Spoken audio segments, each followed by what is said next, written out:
So, today we're gonna go ahead with the book. The book which is about betting, but it's not about sports betting, it's not about betting on some shit. It is about decision making. And it is also about just other things that are kind of correlated to decision making or have something to do with decision making. So it's a pretty cool book. Can be eye-opening, I guess. Has it been eye-opening, question mark? Yeah, I think a bit, definitely. So this is the second episode, and I'm looking forward to going through it after the intro, as always, as every single day. And now I'm gonna have this little cloth on top of my microphone that there's not gonna be a lot of P's and S's and all those things. But yeah, with that being said, hello, welcome back to the next episode of the Self-Development with Tactics podcast. And I'm indeed pretty happy to go through this one because I believe that it is a really cool book, just plainly as it is. I think it is just a pretty cool book. We're gonna go ahead.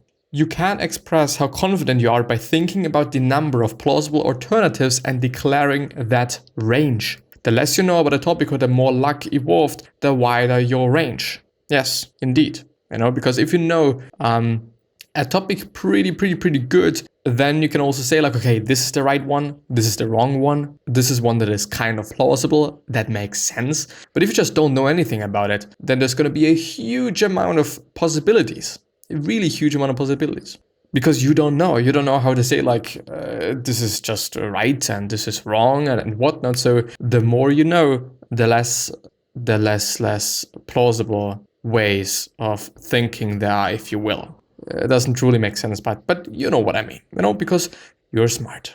Acknowledging uncertainty is the first step in measuring and narrowing it. It creates open-mindedness and more objective stance, whatever it is. When confronted with new evidence, it is a very different narrative to say, I was 58%, It is very different to say, I was 58%, but now I am 46% right. That doesn't feel nearly as bad as, I thought I was right, but now I'm wrong. Because, no, now you're just only 46% right. It really indeed feels different. It is from failure or from 0 to 100, which is like, okay, I'm right or I'm wrong, to, okay, it's something in between, and it is a little bit like this and it's a little bit like that. It feels good, I guess. And it's probably also going to feel good for the majority of the people. Declaring your uncertainty and your beliefs to others makes you more a credible communicator. Declaring your uncertainty. By saying I'm 80% and thereby communicating you aren't sure, you open the door for others to tell you what they know, which is always a good thing, I guess. They realize that they can contribute without having to confront you by saying or implying you're wrong. Indeed, expressing uncertainty signals to your listeners that this needs further vetting. And indeed, I think it is a cool thing. Because of course, if I say, okay, this is what it is and this is what it is not, and somebody is like, well, I don't think so, then this person says that I'm wrong. But if I say like, okay, I'm indeed just 95% sure that this is the case, and somebody is like, well, I'm not quite sure, then I myself also know, okay, it is just only 95%, so the 5% can still be there. This person can just fuck my 95%, quite, So yeah, I think it is a good one. I think it makes sense. It makes sense, yes. Experience can be an effective teacher, but only some students listen to their teacher, which I think is a really cool one and a really good one, because it is indeed the case, as I have also seen it with me and a lot of other students and stuff. So yes, I would say so. Experience is not what happens to a man, it is what a man does with what happens to him. What? Experience is not what happens to a man, it is what a man does with what happens to him. I get it, yes. And it is also a really good one. I'm going to highlight it. Identify when the outcome of your decisions have something to teach you and what that lesson might be.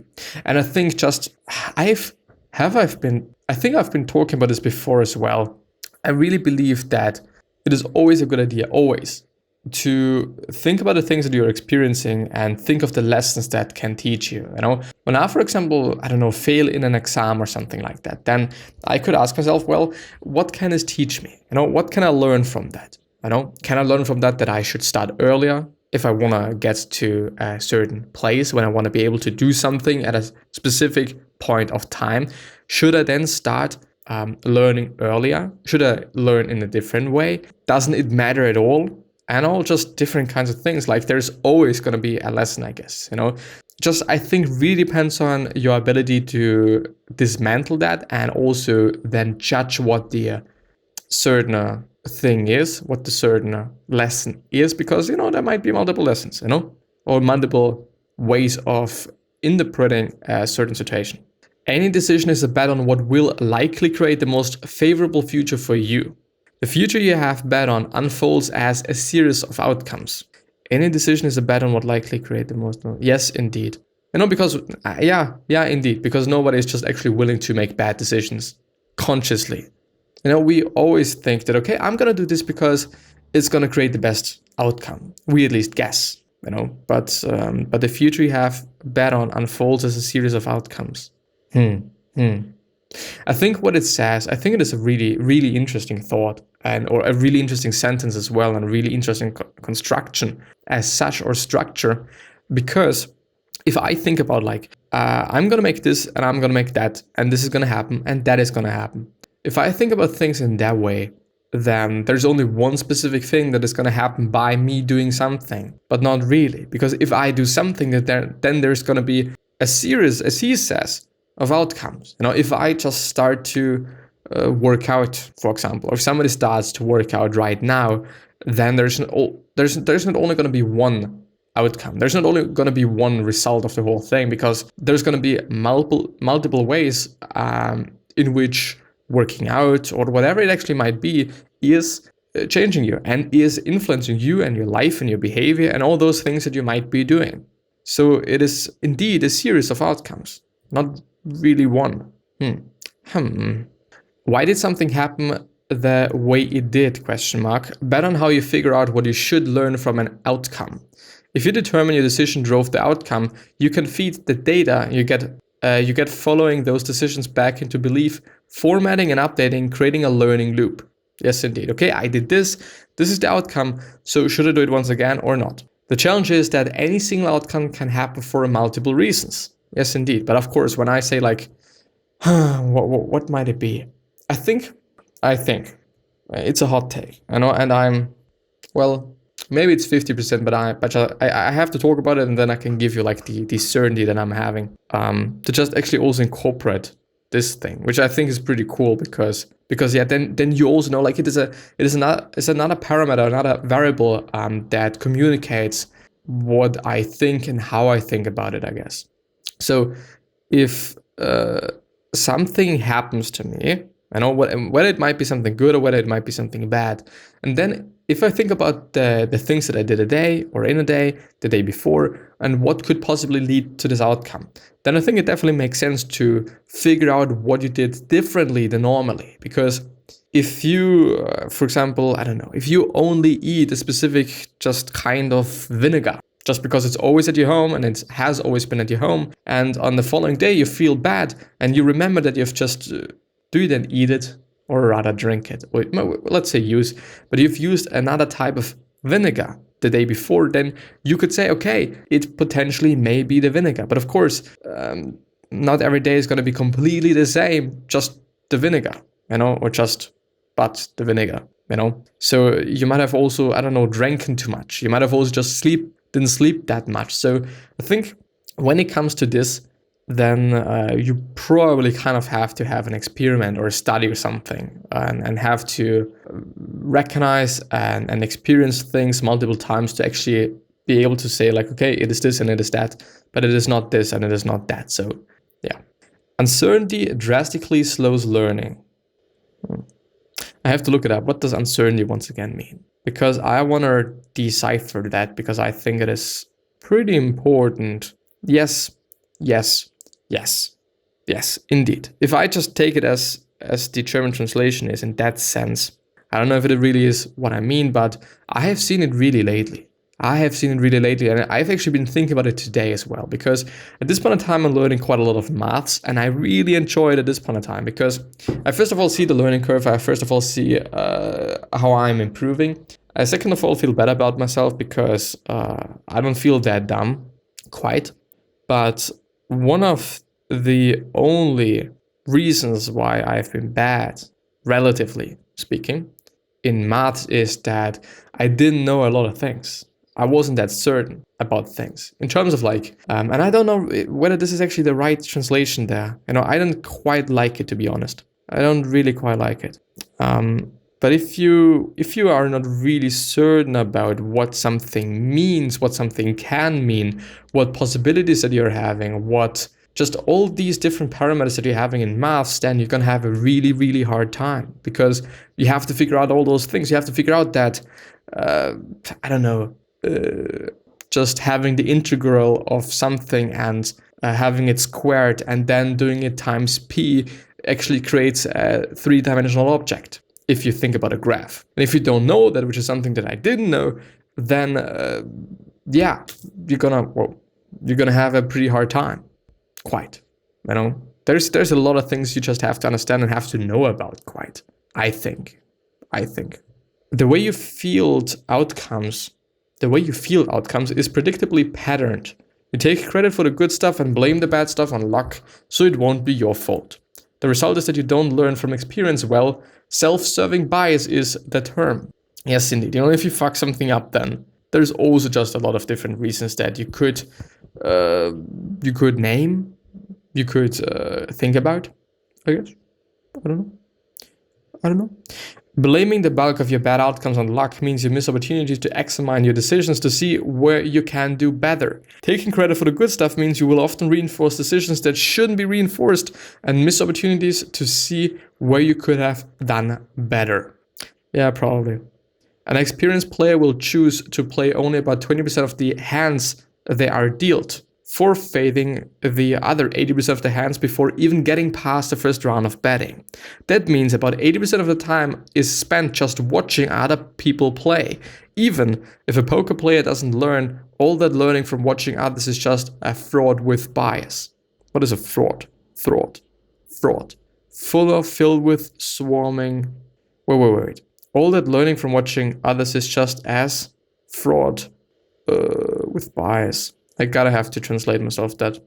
I'm sorry, because I truly want to understand that, but I'm gonna have it in a different browser, because yes, I'm already having it there, because I was translating a little bit of Italian things today. I'm gonna read it anyway. Ein erfahrener Spieler wird sich dafür entscheiden, nur etwa 20% der ihm ausgeteilten Blätter zu spielen. Während er die anderen 80% der Blätter verliert, bevor er es überhaupt die erste Runde hinter sich gebracht hat. Was bedeutet, dass etwa 80% der Zeit damit verbracht werden, anderen Leuten beim Spielen zuzuschauen. Selbst wenn ein Pokerspieler nicht lernt, ist all das Lernen aus dem Beobachten anderer Spieler ebenso mit Vorurteilen behaftet. The only thing that I'm seeing is that it is kind of just, it is a strange sentence if I just say, or whatever, whatnot. No, it's not correct, but yeah, anyway. Is someone so the thing is, like in DDO, you're seeing the 80-20 rule, the Pareto principle, first of all. Second of all, yeah, probably. Probably there's a lot of hands and there's a lot of things that you should not be playing. Yeah, this is my hot take.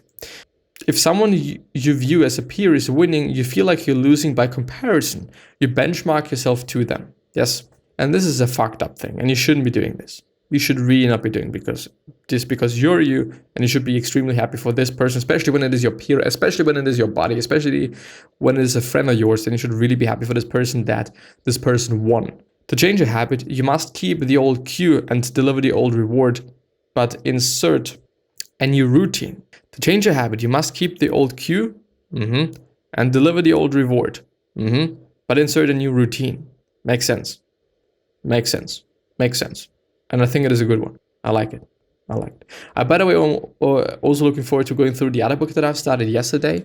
I like it actually really much. I really like to go through books because there's always something that I can learn every single fucking time.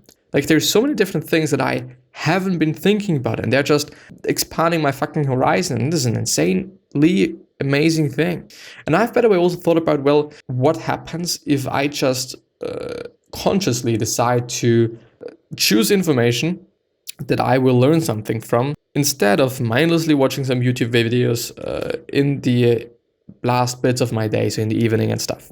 What will happen? And not just work a little bit while listening to some cool music, just mostly what it is, because I'm reading something, I have to read something for my A-levels and just highlight things and go through a bunch of scripts and stuff and making my own script, stuff like that. And I really enjoy just sitting there with my headphones on, just being in my space with either some, actually Italian rap is pretty fucking cool. You should check it out. Fedes, for example, Fede Sat or C, whatever.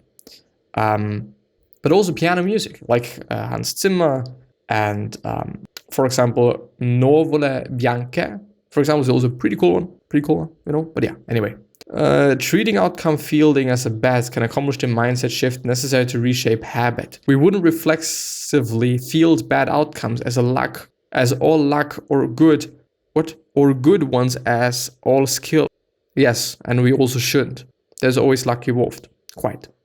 Like, of course, I mean, if you're really good, then yeah, you can minimize the amount of luck you quote unquote need or the chance of bad luck occurring, if you want to just call it like that, but I'm going to call it like that. Thinking in bets triggers a more open-minded exploration of alternative hypotheses of reasons supporting conclusions opposite to the routine of self-serving bias. We are more likely to explore the opposite side of an argument more often and more seriously, and that will move you closer to the truth. Would you bet on your belief? Would I bet on my belief that, I don't know, but there's a lot that I just kind of thought about that I wouldn't bet on. You know, because I'm only just, I don't know, 60% sure of it, maybe 70, something like that, in that area, you know. Agree to be open-minded to those who disagree with you. Give credit where it's due and take responsibility where it's appropriate. And I have to say, like, giving credit and saying like, okay, this was a fucking good idea. And just all those little things, like, I don't know. When it is like somebody said something that you either found funny, interesting, or whatever it might have been, like, you can just say, it's a cool thought. Haven't thought about that. Or, I don't know, you wear something pretty cool today. I like those shoes. And it makes their day fucking cool and good. And they're going to be happy about that. And they might be thinking about that for just fucking years. Who knows? Who really knows? But yeah. Even though, like, of course, if you're just having the opposite sex on the other side, then being like, well, you know, I really like your just trousers. And if you just overdo it, then, you know, it could really kind of lead into a very specific thought pattern. Let's call it like this. And you know what I mean. Yeah. So we also have to be a little bit conscious about that, even though it is a fucked up thing. Like, if I just want to tell a girl of my class, just like, I don't know, like, I really like this jacket or something, then I just really like the jacket. And I know I don't know. I know that a lot of people wouldn't say it, but I just say it because, I don't know, it also feels good for me because I notice that they feel good, and just might be selfish, but nah, it's not. Maybe a bit. I don't know. Other people can spot your errors better than you can. Yes, indeed. Groups can improve the thinking of individual decision makers when the individuals are accountable to a group whose interest is in accuracy. As long as there are 3 people in the group, 2 to disagree and 1 to referee, I see, the truth-seeking group can be stable and productive, encourage a diversity of perspectives, which I, by the way, think is kind of the beauty of group works and working in a team and whatnot, that the chance is way higher that you're going to go for the truth and you're going to go for the right thing, you know, unless a lot of people are like, you know, I just don't care. Please, let's do what he says or she says and whatnot. Then, yeah. I started moaning to him about my bad luck in losing a big hand. He said that there is not much purpose in a poker story if the point is about something you had no control over, like bad luck. I like that. I really liked it because it's the truth, you know, it's really the truth. Where the challenge of a bet is always looming, evidence that might contradict a belief you do actually just, yeah. I'm just highlighting into my, what is it called? My A-levels folder. Super duper. Gotta have to just deal with it afterwards, I guess. Where the challenge of a bet is always looming, evidence that might contradict a belief you hold is no longer viewed through as hurtful a frame. Rather, it is viewed as helpful because it can but can improve your chances of making a better bet. A better bet. No, a better bet. A better bet. To view yourself in a more realistic way, you need different perspectives. Why might my belief not be true? Question mark. What other evidence might be out there bearing on my belief? Question mark. Are there similar areas I can look toward to gauge whether similar beliefs to mine are true? Question mark. And I really believe this is a really good one. This is a really, really, really good one. Are there similar areas that I can look towards to gauge, whatever it might mean? I don't actually know. Thank you. It's amazing to have just it's nice, when the German translation is just the exact same thing as the English one. But to measure, instrument, measuring device, meter, measure, and all those things, yeah. This is what I wanted to see. Because there might be an area that is so similar to the thing that you do, if you know what I mean. That yeah. That is just a good idea to go to this area and see whether there is also a similar thought, whether it then is true or not, and all those things to just figure out whether it could also be the case in your area. What sources of information could I have missed or minimized on the way to reaching my belief? Question mark. What are the reasons someone else could have a different belief? What is their support and why might they be right instead of me? What other perspectives are there to as to why things turned out the way they did? And this is the last one. And I think, yes, I know there's a little bit left for, should I go through the whole one? Nah, I'm not gonna do it. I'm not gonna do it. But I know that I'm gonna just go ahead there. Maybe I'm gonna also add something. Maybe I'm also gonna start with a new one there. I could. I don't know. We're gonna see. But it's actually working. It is interesting. The question of the day is, could you say something to somebody that you know is gonna make his day or her day way better? Question mark. Could you say something? But yeah, this is the question of today. And with that being said, I wish you the best health, happiness, and also success, and also hope that you're going to write yourself and you're going to be remembered, which basically means your legacy, and basically means just being a nice person and being remembered as a nice person. Yeah. 3 other questions that I'm having you are, why are you here? What are you trying to change? And what is bothering you the most? These 3 questions are hopefully going to show you your purpose and maybe even a business idea, which is a cool thing, which is always a cool and nice thing. But yeah, with that being said, thank you very much from the bottom of my heart. I really, really appreciate it. All the time and energy and stuff. But yeah, maybe we're going to see you the next time as well. And yeah, till then, I wish you the best. Bye-bye.